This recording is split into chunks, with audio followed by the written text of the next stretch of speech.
दोस्तों, एक दिन एक महिला आईपीएस अधिकारी एक पुलिस स्टेशन में भिखारी का रूप बनाकर पहुंचती हैं। उस शहर के अंदर उनके पोस्टिंग का पहला ही दिन था और वो ये जायजा लेना चाहती थी कि आखिर जिस शहर की वो अधिकारी होने वाली हैं, उस शहर की पुलिस उनके आने से पहले किस तरह का काम करती थी।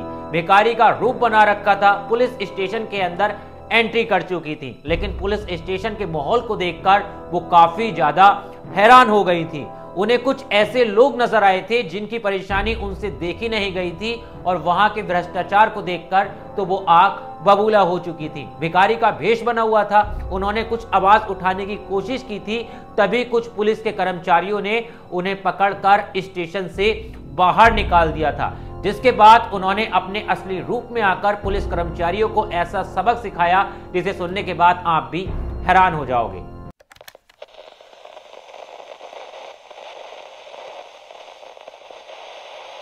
नमस्कार दोस्तों, मैं हूं आपके साथ ऋषभ चौहान। कहानियों का सिलसिला बदस्तूर बरकरार है। मैं आपके लिए एक और कहानी लेकर आ चुका हूं। इस कहानी को शुरू करते हैं, लेकिन उससे पहले मैं आपको हमेशा की तरह जगह और किरदारों के बारे में बता देता हूं। दरअसल ये पूरी कहानी झारखंड के धनबाद के एक छोटे से गांव की है।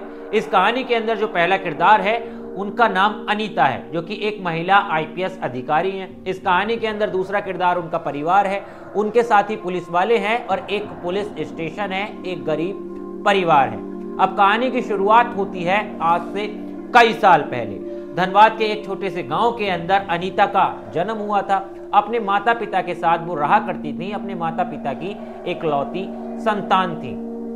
पढ़ने में ही उनका दिमाग काफी ज्यादा तेज था। पढ़ने में काफी ज्यादा बचपन से उन्हें रुचि थी और वो अपने जीवन में कुछ कर गुजरना चाहती थी, क्योंकि उन्होंने अपने माता पिता की गरीबी को देखा था। वो बचपन से ही पढ़ाई की ओर काफी ज्यादा आकर्षित थी और पढ़ाई के अंदर काफी ज्यादा मन लगाया करती थी। अब उनके माँ बाप ने जब देखा कि उनकी बेटी पढ़ने में काफी ज्यादा होशियार है, तो माँ बाप ने भी पूरा फोकस उनकी पढ़ाई पर कर दिया था। अब माता पिता मेहनत मजदूरी करते और अपनी बेटी को पढ़ाया करते थे। एक अच्छे स्कूल के अंदर भी उनका दाखिला करा दिया था, जिसके बाद अनीता ने कभी पीछे मुड़कर नहीं देखा और वो हमेशा सफल होती रही। शुरू से ही पढ़ने में तेज होने के कारण उनके अच्छे नंबर आया करते थे। कई क्लास उन्होंने टॉप की और देखते ही देखते ऐसे ही समय निकल गया और 12th की परीक्षा में भी उनके काफी ज्यादा अच्छे नंबर आए थे, यहाँ तक कि उन्होंने टॉप भी किया था। इसके बाद वो ग्रेजुएशन भी अपनी कंप्लीट करती हैं, जिसके बाद उन्हें पता चलता है कि आखिर आईपीएस अधिकारी या आईएएस अधिकारी कैसे बना जाएगा। कुछ लोगों से संपर्क करती हैं, कुछ उनके साथी दोस्त उस वक्त कॉलेज में बन जाते हैं जो उन्हें बताते हैं, तो वो कोचिंग करने का डिसीजन लेती हैं। कोचिंग करने के लिए वो बाहर शहर से निकल जाती हैं, दिल्ली आ जाती हैं। दिल्ली में कुछ टाइम कोचिंग करती हैं, लेकिन परिवार काफ़ी ज़्यादा गरीब था, इसीलिए वो कोचिंग छोड़ने का डिसीजन लेती हैं और सेल्फ से ही पढ़ाई करना शुरू कर देती हैं। एक दो अटेम्प्ट देती हैं, लेकिन उसमें उनका एग्ज़ाम क्लियर नहीं हो पाता। लेकिन अपनी मेहनत और लगन के दम पर वो एक दिन आईपीएस अधिकारी की परीक्षा को क्लियर कर लेती है और आईपीएस अधिकारी की जब परीक्षा क्लियर कर लेती हैं तो पूरे धनबाद में, पूरे गांव में उनका काफ़ी ज़्यादा नाम हो जाता है। उनके माता पिता काफ़ी ज़्यादा खुश हो जाते हैं। अब गरीब परिवार से थी, इसीलिए मन में शुरू से ही ईमानदारी थी। फिर वो आईपीएस अधिकारी बनके नौकरी करना शुरू करती हैं। देखते देखते 3 से 4 साल निकल जाते हैं। इसी बीच उनके परिवार वाले ये डिसीजन लेते हैं क्यों ना अनीता की अब शादी की जाए। माता पिता उस वक्त उन्हें अपने घर पर बुलाते हैं और उनसे बातचीत करते हैं कि बेटा अनीता, अब तुम्हें शादी कर लेनी चाहिए, काफ़ी ज़्यादा समय हो चुका है और तुम्हारी शादी की उम्र भी हो चुकी है। लेकिन अनीता कहती हैं कि पिताजी, मैं अभी शादी नहीं करूँगी, मुझे थोड़ा और वक्त चाहिए, मैं इस दुनिया को और बेहतर तरीके से देखना चाहती हूँ, समझना चाहती हूँ। उनके पिता कहते हैं कि ठीक है, तुम समझदार हो, तुम डिसीजन बेहतर तरीके से ले सकती हो, अब जब तुम्हारी इच्छा हो तभी तुम नौकरी करना। उस बीच अनीता छुट्टियों पे थी, क्योंकि अनीता का जो पोस्टिंग हुआ था वो झारखंड के धनबाद में हुआ था। कुछ दिन घर पर बिताती हैं। घर पर बिताने के बाद वो धनबाद में पोस्टिंग के लिए अपने घर से निकलती हैं। धनबाद पहुंच जाने के बाद उन्हें एक पुलिस का ड्राइवर ही जो होता है वो पिकअप करता है। वो गाड़ी में बैठती हैं और गाड़ी में बैठने के बाद सीधा ड्राइवर से कहती हैं कि अब एक ऐसी सुनसान जगह पर ले जाकर मुझे छोड़ देना और किसी को भी कुछ मत बताना। ड्राइवर काफी ज्यादा हैरान हो जाता है कि आखिर महिला आईपीएस अधिकारी हैं और सुनसान जगह छोड़ने के लिए कह रही है कि आखिर ऐसी क्या बात है। लेकिन ड्राइवर से कहती हैं कि तुम ज़्यादा चक्कर में मत पड़ो, जैसा मैं कह रही हूँ वैसा ही करो और तुम मुझे सुनसान जगह पर छोड़ के चले जाओ, नहीं तो फिर मुझसे बुरा कोई नहीं होगा और इस बात का जिक्र भी किसी से मत करना। अब ड्राइवर को अपनी नौकरी प्यारी थी, वो कहता है कि ठीक है, जैसे आपकी इच्छा। वो अनीता को एक छोटे से इलाके में जहां पर कोई भी नहीं था, सुनसान इलाका था, वहां पर छोड़ देता है। अब अनीता अपने साथ एक बैग लाई थी, उस बैग के अंदर कुछ फटे पुराने कपड़े थे और कुछ चेहरे पे मेकअप करने का सामान भी था। वो तुरंत उन फटे पुराने कपड़े को पहन लेती हैं और अपने चेहरे पर इस तरह से मेकअप करती हैं कि मानो वो एक भिखारी जैसी दिख रही हूं। कुल मिला के उन्होंने अपना गेटअप ऐसा बना लिया था कि वो एक भिखारी दिखने लगी थी।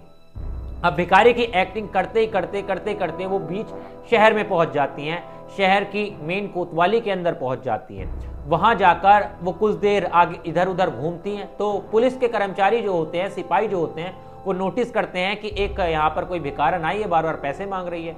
वो बड़ी अजीब तरह से उसके साथ बिहेव करते हैं और उसे धुतकारते हैं, डांट मारते हैं, उसे वहां से भगा देते हैं। अब ये बात अनीता को बिल्कुल भी पसंद नहीं आती कि एक पुलिस कर्मचारी एक ऐसी भिखारी के साथ इस तरह की हरकत कैसे कर सकते हैं, जबकि वो भिखारी उनसे कुछ भी नहीं कह रहा है। उसके बाद वो फिर घुसने की कोशिश करती हैं, लेकिन फिर पुलिस अधिकारी जो होते हैं वहां पे मौजूद, वो उन्हें सिपाहियों से कहकर फिर से पुलिस स्टेशन के बाहर निकलवा देते हैं।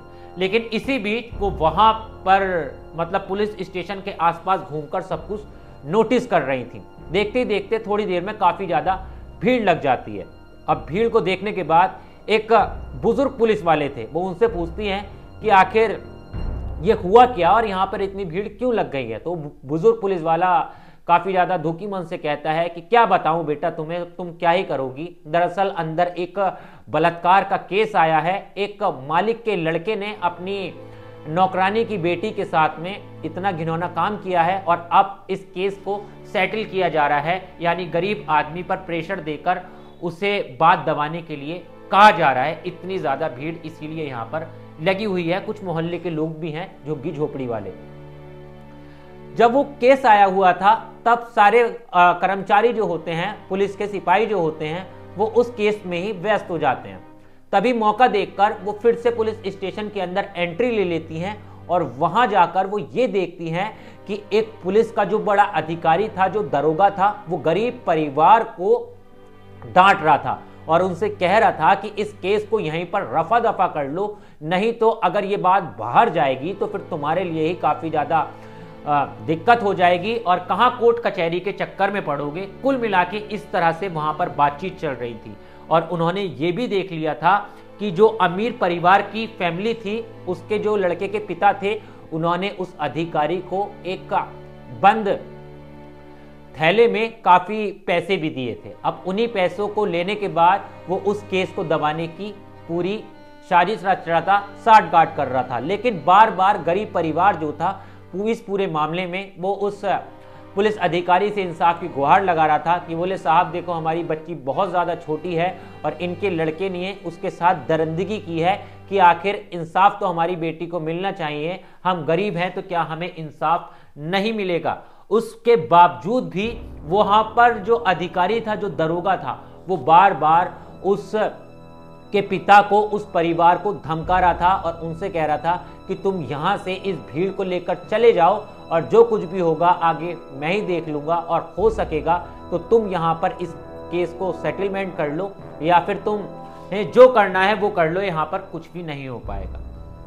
कुल मिलाकर वो दरोगा इस केस को वहीं पे सेटल करने की बातें कह रहा था और उस पूरे परिवार को धमका रहा था कि तुम कुछ भी कर लो, इस लड़के का कुछ नहीं हो सकेगा। और आरोपी जो है एक तरह से उनकी बच्ची को ही वो बना रहा था। अब डांट के धमका के वो दरोगा उस परिवार को पुलिस स्टेशन से बाहर भेज देता है। तभी महिला अधिकारी उस परिवार को रोक लेती हैं। रोकने के बाद भिखारी का रूप तो होता ही है, वो उनसे कहती हैं कि आखिर क्या हुआ और इन्होंने तुम्हें क्यों भगा दिया। तो पहले तो जो लड़की के परिवार वाले होते हैं वो भिखारी को देखकर डांटते हैं कि अरे तुम क्या करोगी, हमारा पर्सनल मामला है, तुम ज़्यादा मत बोलो और यहाँ से चली जाओ। इस तरह से वो बातें कहते हैं।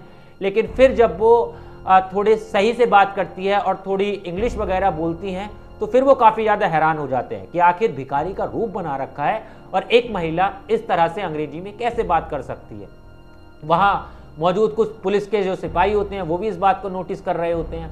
तभी वो सब कुछ उन महिला अधिकारी को पूरी कहानी बता देते हैं कि ऐसे ऐसे बात थी, इस दरोगा ने हमारा साथ नहीं दिया, जबकि हमारे मालिक के लड़के ने हमारी बेटी के साथ बलात्कार किया है, दरिंदगी की है और हमारी बेटी अब अस्पताल के अंदर दर्द से तड़प रही है। अब जैसे ही वो भिखारी यानी महिला अधिकारी इस बात को सुनती हैं, वो गुस्से से आग बबूला हो जाती हैं। वो तुरंत पुलिस स्टेशन के अंदर जाती हैं और जोर से चिल्लाकर कहती हैं कि दरोगा, तुमने ये ठीक नहीं किया है। दरोगा देखता है कि एक भिखारी ऊंची आवाज में बात कर रहा है, तो तुरंत अपनी महिला कांस्टेबल से कहता है कि इसे पकड़ो और पकड़ के मेरे पास लेकर आओ कि आखिर ये इस तरह से कैसे बात कर सकती है, कैसे चिल्ला सकती है। तो तुरंत महिला जो सिपाही होती हैं वो उस भिखारी को पकड़ लेती हैं, लेकिन वो भिखारी जब अपनी गेटअप एकदम से हटाती हैं, अपनी बिग वगैरह जो उन्होंने लगा रखी होती हैं वो हटाती हैं और अपने असली रूप में आती हैं, तो वहां मौजूद हर पुलिस कर्मचारी थरथर कांपने लगता है और काफी ज्यादा हैरान परेशान हो जाता है। दरोगा भी अपनी कुर्सी छोड़कर उठ के खड़ा हो जाता है। वो तुरंत अपना आईडी कार्ड निकालकर अपना परिचय देती हैं कि मैं इस शहर की नई आईपीएस अधिकारी हूं और तुमने ये जो कुछ भी किया है बहुत गलत किया है और मैंने सब कुछ अपनी आंखों से देखा है।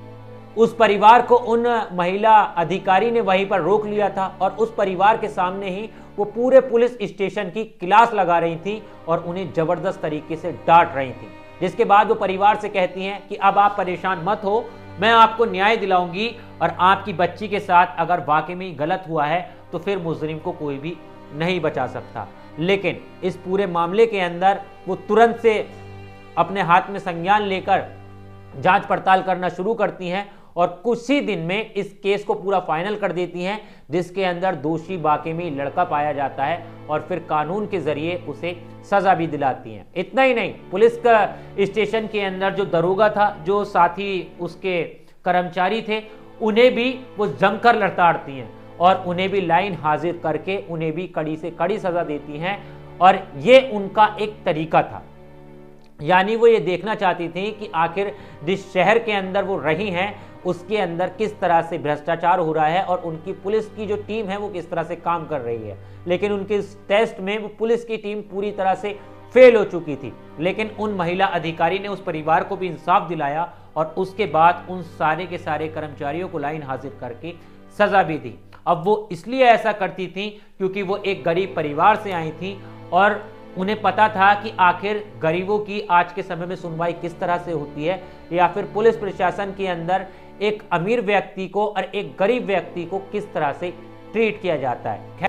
खैर, आज के समय में ऐसे बहुत से कम अधिकारी देखे जाते हैं जो अपनी टीम को जांचने के लिए इस तरह का कार्य करते हैं। लेकिन आज से पहले तकरीबन 10 से या 15 साल पहले की अगर मैं बात करूं तो कई ऐसे अधिकारी थे जो अपने पुलिस प्रशासन को जांचने के लिए, उनके महकमे के अंदर किस तरह से काम हो रहा है, इस तरह के स्टंट किया भी करते थे और समय समय पर जाकर निरीक्षण भी किया करते थे। एक तरह से अपने ही कर्मचारियों की जांच पड़ताल किया करते थे कि उनके महकमे वाले किस तरह से काम कर रहे हैं। खैर, इस पूरी कहानी पर आपकी क्या राय है? इन महिला अधिकारी के बारे में आप क्या कहना चाहोगे? कमेंट करके जरूर बताना। इसी तरह की कहानियों के लिए, क्राइम स्टोरीज के लिए मुझसे जुड़ना मत भूलना। मिलता हूं आपसे किसी और वीडियो में। जय हिंद।